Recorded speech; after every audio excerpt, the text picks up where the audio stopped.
서울의 해화동 성결교회에 오래전에 목사님이 한 분 계셨어요. 김정호 목사님이라는 분인데 키가 자그마하고 땅땅한 분입니다. 이분은 백수하시고 여러 해 전에 세상을 떠나셨습니다. 이 김정호 목사님의 특징은 그분의 별명은 욕쟁이 목사님입니다.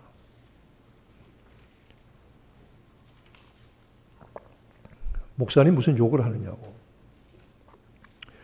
후배들을 그렇게 심하게 책망하시고 야단칩니다. 어떤 사람이 공부를 하고 학위를 취득해 들어와서 학교에 큰일을 해야 되는데 여러 가지 형편으로 못하기 그러고 있으니까 한 번을 보시더니 제가 보는 앞에서 그분에게 야, 이 빙신아, 너는 빨리 나가서 공부하고 학위 취득하고 들어와서 가르치는 일을 해야지. 뭐하노 이 빙신 같은 놈아. 이러셔요. 아, 저분이 저러시는구나. 그걸로 끝나는 것이 아니고 그분이 후배 목사님들을 만나면 꼭 이렇게 물으십니다. 목사님 안녕하세요. 그래. 네 요새 예수 잘 믿나? 깜짝 놀랐습니다. 다른 사람도 아니고 목회자들에게, 후배 목사들에게 네 요새 예수 잘 믿나? 예수 잘 믿으라 이놈아. 깜짝 놀랐어요. 저는 그분이 그런 말씀하신 지 들은 지 수십 년이 지났지만 제 마음속에 그 물음이 항상 남아 있습니다. 너 예수 잘 믿느냐? 너 목사인데 예수 잘 믿느냐? 너 장로, 권사, 집사인데 예수 잘 믿느냐? 예수 잘 믿느냐? 왜? 가장 중요한 질문이기 때문입니다. 가장 근본적인 질문입니다. 여기서 틀리면 아무것도 아니잖아요. 저는 그 질문을 오랫동안 가슴에 새기고 있습니다. 지난번 부흥회를 마치고 강사 목사님이 두 번째 날 새벽에 오늘 이 본문의 말씀 가지고 설교를 하셨어요. 네가 나를 사랑하느냐? 저는 그 말씀이 갑자기 제 속에 들어왔어요. 부흥회 마치고 한 주일 내내 이 말씀을 생각했어요. 이 말씀에 사로잡혔어요. 그전에 안 그랬거든요. 잠을 자는데도 잠이 안 와요. 너 나 사랑하니? 차를 몰고 가는데도 음성이 들려요. 너 나 사랑하니? 밥을 먹는데도 음성이 들려요. 너 나 사랑하니? 길을 걸어가는데도 소리가 들려요. 너 나 사랑하니? 한 주일 내내 이 말씀, 이 소리 들었어요. 너 예수 잘 믿니? 하는 말 못지않게 정말로 우리의 삶에, 우리의 신앙에 핵심적이고 근본적이고 본질적이고 중요한 질문이 너 나를 사랑하니? 이거 아니겠습니까? 여러분에게 묻는 질문이 아니라 제 스스로 던지는 질문이었습니다. 너 아무개야, 너 나 사랑하니? 너 나 사랑하니?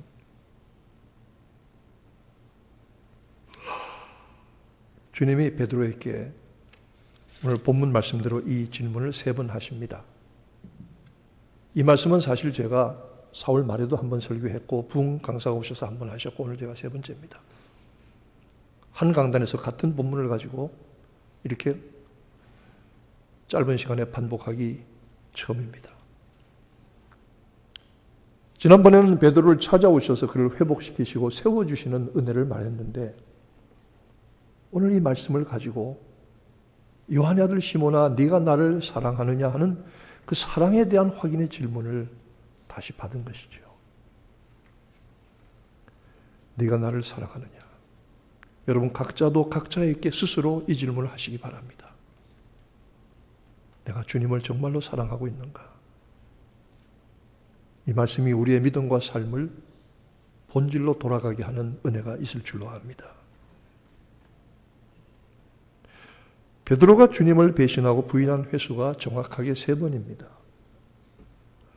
성경은 베드로가 예수의 이름을 저주하며 부인했다고 했습니다. 저주하며. 어떻게 저주했는지는 모르지만 좋은 뜻은 아닙니다. 주님이 베드로가 3번 예수의 이름을 부인한 것을 맞추어서 베드로를 아프게 하시려고, 아니면 베드로에게 양심의 가책을 따갑게 느끼게 하시려고 3번 물으신 것인가? 꼭 그런 건 아닌 것 같습니다. 저는 그 전에 그렇게 생각을 했었습니다. 3번 베드로에게 물으신 것은 3번은 하나님의 숫자입니다. 완전함입니다. 베드로를 드러내시고 그를 완전케 하시려고, 하나님의 마음이며 하나님의 사랑이며 하나님의 방법입니다. 베드로를 아프게 하려고 3번씩 물으신 것만은 아니라는 거죠. 베드로를 회복시키려고 하는 하나님의 사랑과 하나님의 마음과 하나님의 방법인 것입니다. 이 물음은, 이 3번에 걸친 물음은 오늘날 우리에게 주시는 물음이기도 합니다. 자주자주 여러분들이 이 물음을 확인할 것입니다. 그런데 내가 주님을 따르는 것은 어떤 자격이나 조건이나 능력이 아니라 내가 주님을 사랑하기 때문에 주님을 따르는 것이라는 점입니다. 가장 원론적인 질문은 모든 것이 주님을 향한 사랑이 근본이 되어야 하는 것이죠. 제 자신에게 심각하게 물었습니다. 네가 목회하는 것 나 사랑해서 하니? 네가 성도들을 위로하고 권면을 기도하는 것 또는 설교하는 것, 이런 거 다 나 사랑해서 하는 거지? 주님이 제게 하신 음성을 듣는 것입니다. 여러분, 찬양대도 오늘 아름다운 찬양을 드리는 것, 그냥 여기 앉아서 봉사하는 것이 좋아서, 내가 재능이 있으니까, 또 무대 체질도 좀 있어요. 하고 싶어서, 찬양하는 게 좋아서, 다 좋은 이유지만 정말로 주님을 사랑하기 때문에, 예수님 사랑해서 그 사랑을 고백하고 찬양하지 않을 수가 없어서 이 자리에 앉는 여러분 되기를 축원합니다. 이것 외에 다른 것은 이유가 있을 수가 없어요. 어떤 교회는 돈을 주고 사서 오케스트라도 만들고 솔리스트도 아주 잘하는 전문가들을 불러 세우고, 좋아요. 저도 해보니까 좋더라고요, 그 전에. 그거보다는 그렇게 할 수 없으면 못하고 서툴고 수준이 낮고 못 따라 해도 찬양 부를 때마다 감격해서, 주님의 사랑은 내가 너무 감사해서 어떻게 내가 이 찬양을 드리지 않을 수 있을까? 더 기뻐하실 줄로 압니다. 더 감사할 줄로 압니다. 여러분이 교회의 직분을 맡은 것 그냥 억지로 하는 것이 아니라, 혹은 내가 하고 싶어 하는 것이 아니라, 내 만족과 기쁨을 위해서 하는 것이 아니라, 내 커리어 쌓으려고 하는 것이 아니라, 정말 주님 너무 사랑해서, 주님 사랑해서 직분도 하고 봉사도 하고. 이 질문을 여러분 스스로에게 한번 하시기 바랍니다. 내가 정말 주님을 사랑하는가? 너 나 사랑하니? 물으시는 방법. 그러므로 주님을 향한 사랑이 우리의 모든 일의 섬김과 우리의 모든 사역에, 우리의 모든 예배에, 우리의 모든 예물드림의 헌신에, 사랑 베푸는 일에, 모든 일에 주님을 사랑하는 것이 우리의 모든 근본, 동기, 출발점이 되어야 될 줄로 믿습니다. 이것 아니면 아무 의미가 없잖아요. 내 몸을 불살하게 내어줄지라도 사랑이 없으면 아무것도 아니요. 하늘의 비밀, 천사의 소리를 한다고 할지라도 사랑이 없으면 소리나고 시끄러운 구리와 괭가리에 불과한 것이 아닌가. 이 질문을 한 주일 내내 제가 자신에게 하면서, 주님이 만약 베드로에게 물으시듯 제게 직접 물으시면 뭐라고 대답할 수 있을까? 베드로보다 더 잘 대답할 수 있을까? 아닙니다. 베드로도 주님이 3번 물으실 때 그 답을 주님, of course, you know, I love you. 물론이죠. 주님 제가 사랑합니다. 이렇게 말 못했습니다. 반문했습니다. 돌려 얘기했습니다. 내가 주를 사랑하는 줄 주께서 아시죠? 아시지 않습니까? 3번씩이나 물으시니 마지막에 말하기를 모든 것을 아시오매 내가 주를 사랑하는 줄 주께서 아시나이다. 모든 것을 아시오매. 주님 여기서는 베드로가 드릴 수 있는 최고의 신앙 고백과 사랑의 응답을 했다고 믿습니다. 그런데 이 모든 것입니다. 모든 것이 무엇입니까?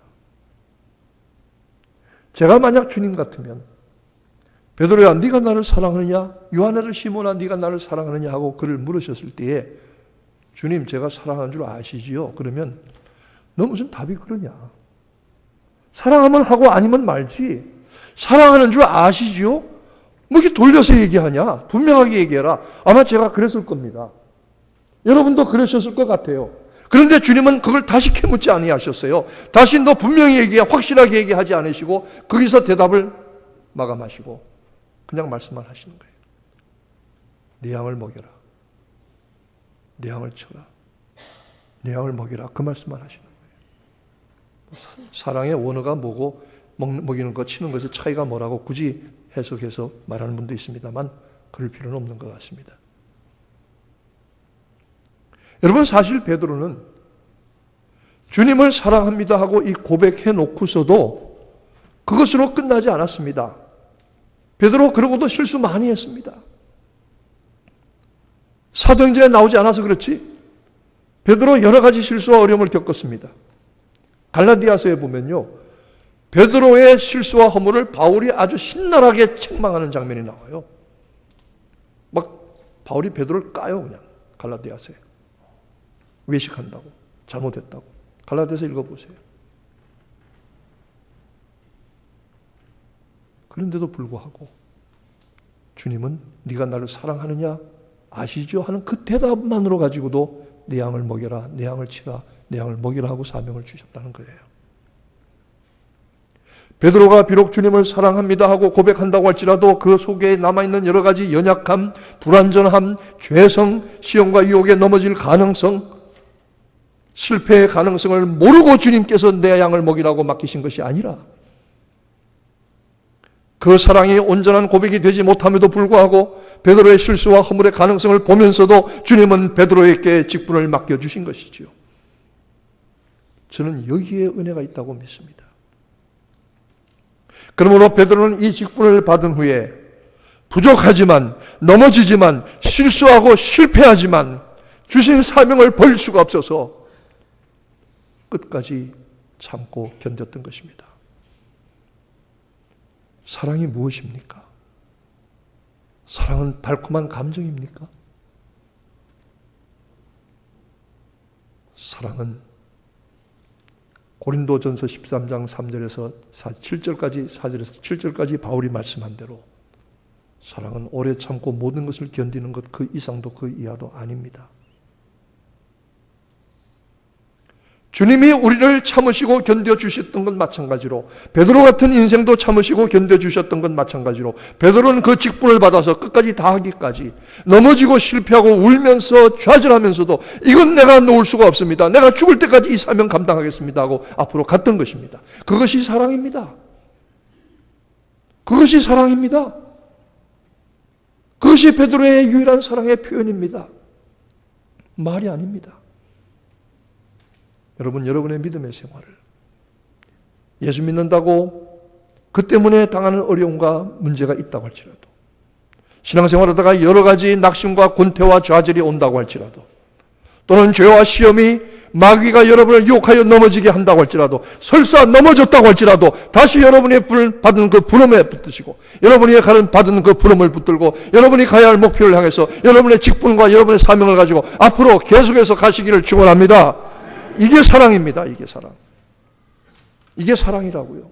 그 사랑을 내게 보여달라고 주님께서 원하시는 거죠.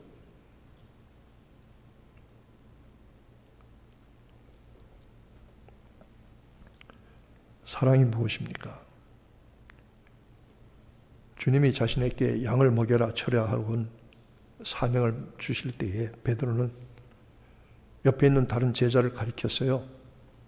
요한 같아요. 주께서 사랑하시던 제자, 막내죠. 너는 젊었을 때 네 마음대로 다녔지만 나이 먹어서는 사람들이 띠로 너를 묶듯이 묶어서 너를 끌고 갈 것이다. 베드로가 어떻게 죽을 것을 말씀하셨다. 베드로가 그 말을 들으니 좀 편하지 않았나 봐요. 옆에 오가던 요한을 가리키면서 주님, 저 사람 어떻게 되죠? 저 사람은 내가 다시 올 때까지 이 땅에 살아있게 남아있게 머물게 할지라도 네가 무슨 상관이냐? 너는 나를 따르라. 남이 무슨 상관입니까? 남이 무슨 소용이냐고요? 남녀가 사랑할 때에 서로 사랑에 빠지니까 눈에 보이는 것이 없더라고요. 남이 뭐라고 해도 안 듣더라고요. 부모가 뭐라 해도 안 듣고 형제가 뭐라 해도 안 듣고 안 듣더라고요. 사랑하는 사람이 이렇게 한번 빠지고 나니까 정신을 못 차리더라고요. 하물며 우리 주님과의 사랑의 관계에 들어간 사람은 세상과 나는 간곳 없고 구속한 주만 보여야 될 줄로 믿습니다. 남이 뭐라고 그러든지 누가 뭐라고 하든지 그러기에 예수 가는 길을 따라가고 부르심의 길을 따라갔던 것입니다. 우리도 그렇게 온 사람들입니다.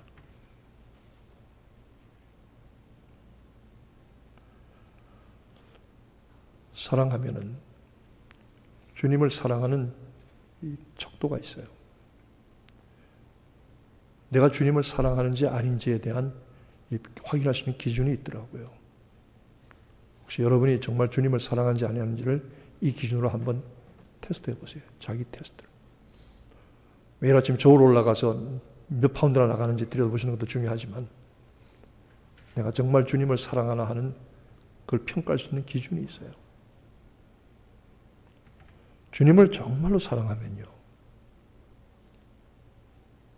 교회를 사랑해요.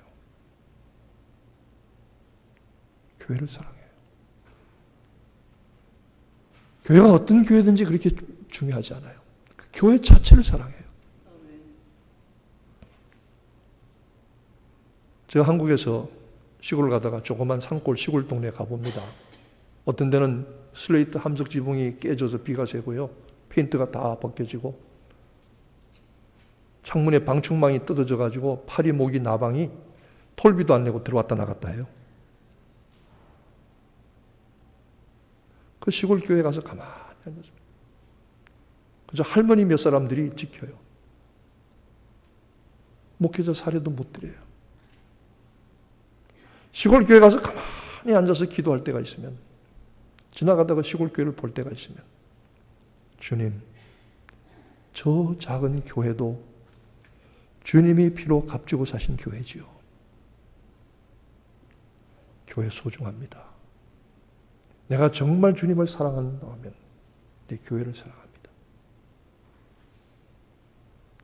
내가 정말 주님을 사랑한다면 내 교회를 사랑하기 때문에 내 형제들을 사랑하지 않을 수가 없습니다. 내 형제들을 사랑하지 않을 수가 없어요. 나와 같이 피로 값주고 사신 형제들을 사랑하고 소중히 여기지 않을 수가 없어요.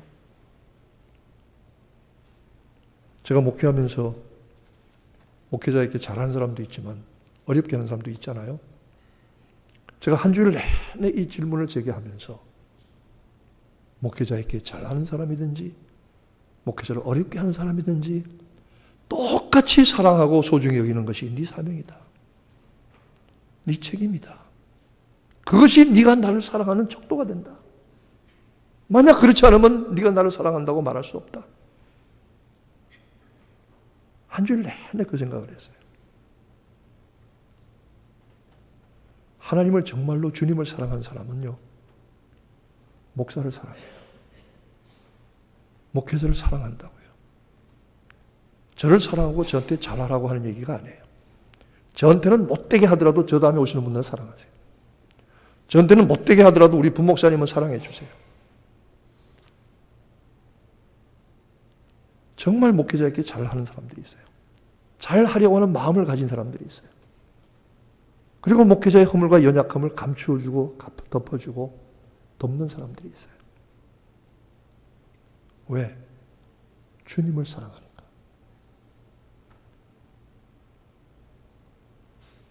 내신 이를 사랑하는 자는 그 내신 자를 사랑하느니라. 그 말씀 그대로 받으려고 그래요. 여러분, 정말 우리가 주님을 사랑하는 표가 무엇입니까? 우리에게 증거가 무엇입니까? 내가 원든지 원치 않든지 간에 내게 한번 주신 이 사명과 직분을 어떻게 하든지 끝까지 가려고 참고 견디면서 나가는 것이 주님을 향한 사랑의 표지인 것 마찬가지로, 교회를 사랑하고 성도들 형제들을 사랑하고 목회자를 사랑하는 것이 여러분의 마음속에 있는 주님의 사랑의 척도입니다. 제 마음속에 있는 주님의 사랑의 척도입니다. 이것 아니면 가짜입니다. 저도 가짜입니다. 그렇게 될 수밖에 없습니다.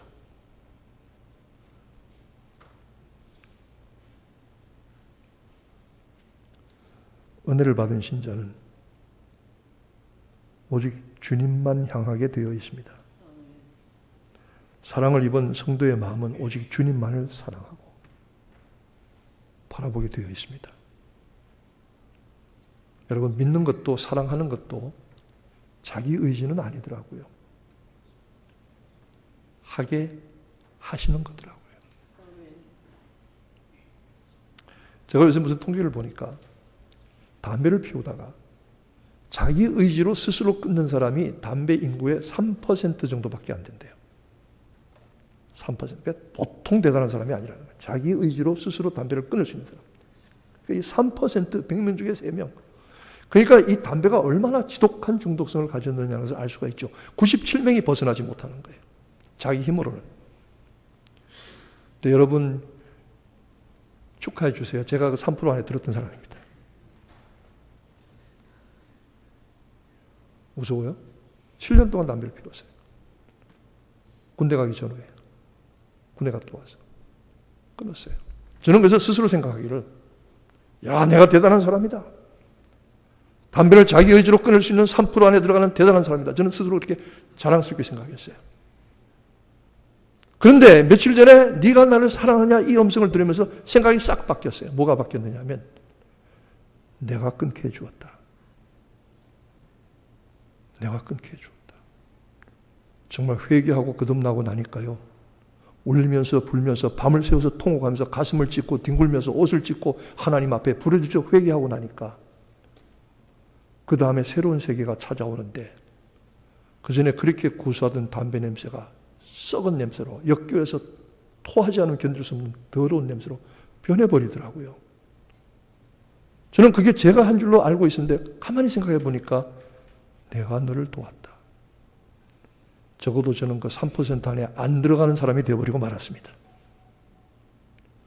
여러분, 사랑하세요? 믿으세요? 강권하고 권면하고 외쳐야 합니다. 그러나 성령님이 여러분이 하나님을 사랑하고 주님을 사랑하도록, 여러분이 사랑이 되어지도록 여러분 마음속에 역사하시기를 축원합니다. 성령님이 여러분을 도우셔서 온전한 믿음을 가지게 되시기를 축원합니다. 거룩한 믿음의 삶을 살도록 축원합니다. 그렇게 되어지기를 간절히 소원하고 구합니다. 하나님의 은혜와 역사입니다. 사랑도 되어지는 거더라고요. 그렇다고 우리가 되어질 때까지 기다릴 수는 없잖아요. 포기할 수는 없잖아요. 베드로가 마지막 전하는 말이 있어요. 주 64년에 네로가 로마 시내에 불을 지르고 그 화재의 책임을 전부 그리스도인들에게 돌렸습니다. 예수쟁이들이 불질렀다. 우물에 독을 넣었다.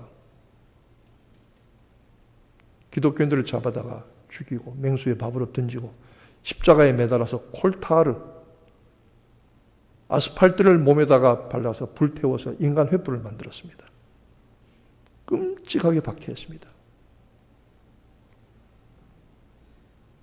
베드로는 그 박해를 피해서 아피아 가도라고 하는 로마의 교회로 나가는 길을 따라서 숨을 헐떡이면서 도망가고 있었습니다.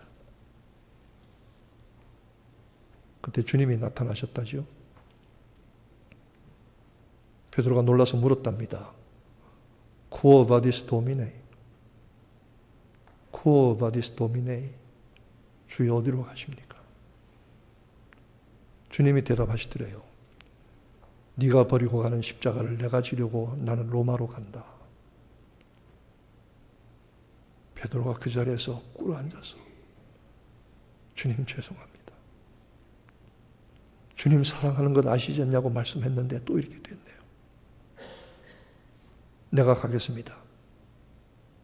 돌아가서는 로마에 가서 십자가에 못 박혀 죽었다고 합니다. 죽을 때에 나는 우리 주님처럼 똑바로 머리를 하늘로 들고 죽을 수도 없으니 나를 거꾸로 매달아 달라고. 그래서 베드로의 십자가는 거꾸로 매달린 십자가랍니다.